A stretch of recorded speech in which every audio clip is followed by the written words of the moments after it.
तर 5 डिसेंबरला शपथ घेणाऱ्या कॅबिनेट मंत्र्यांसाठी नागपूरमध्ये 5 स्टार बंगले सज्ज आहेत असं समजतंय। सार्वजनिक बांधकाम विभागानं 21 बंगले सुसज्ज केलेले आहेत। मंत्र्यांच्या बंगल्यामध्ये कार्यालय, 2 बेडरूम, डायनिंग आणि सिटिंग व्यवस्था आहे। नागपूरच्या रवी भवन इथे कॅबिनेट मंत्र्यांचे बंगले सज्ज आहेत। 16 डिसेंबरपासून नागपूरमध्ये हिवाळी अधिवेशन होणार असल्याची माहिती आहे आणि याच अधिवेशनासाठी येणाऱ्या मंत्र्यांना 5 स्टार प्रमाणे बंगले मिळणार आहेत आणि त्यासाठी सार्वजनिक बांधकाम विभागाने मंत्र्यांचे बंगले आधुनिक सुविधांसह तयार केलेले आहेत। 5 तारखेला राज्यात नवं सरकार स्थापन होणार आहे आणि नवी मंत्रीही त्यावेळी शपथ घेणार आहेत। नव्या मंत्र्यांचे कसे असतील बंगले ते आपण पाहूया। नागपूरच्या रवी भवन परिसरामध्ये आहो आणि येथे जे आहेत ते कॅबिनेट मंत्र्यांचे बंगले आहेत ते सुसज्ज करण्यात आलेले आहेत। सार्वजनिक बांधकाम विभागाने हे बंगले सुसज्ज करण्यास सुरुवात केलेली होती आणि त्यापैकी हा बंगला जो आहे तो पूर्णपणे तयार झाल्याचं आपल्याला येथे दिसून येत आहे।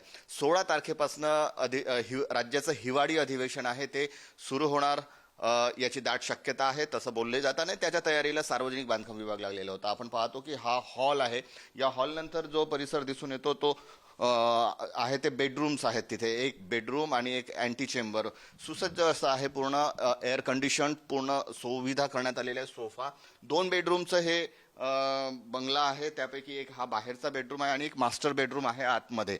या मास्टर बेडरूम मध्ये आपण पाहू शकतो की मोठा LED TV पण आहे, सोबतच डबल बेडचा एक बेड ठेवण्यात आलेला आहे, सोबत टॉयलेट, बाथरूम अटॅच आणि एअर कंडिशनची सोय करण्यात आलेली आहे। हा देखील एअर कंडिशन डायनिंग हॉल आहे। तर इकडे बाजूला किचन आहे। त्यानंतर जो आहे हॉलच्या बाजूला जो असलेला आहे तो एक अँटी चेंबर आहे, जे कार्यकर्ते असतात किंवा PA असतात किंवा कोणासोबत बैठक करायची राहिली तर या हॉलमध्ये ती बैठक मंत्री महोदय आपले पार पाडतात। तर 21 बंगले या परिसरामध्ये आहेत आणि जवळपास तेवढेच मंत्री देखील शपथ घेतील अशी शक्यता वर्तवण्यात येत आहे। कॅमेरामन मंगेश हस्तकसह जितेंद्र शिंगाडे, पुढारी न्यूज, नागपूर।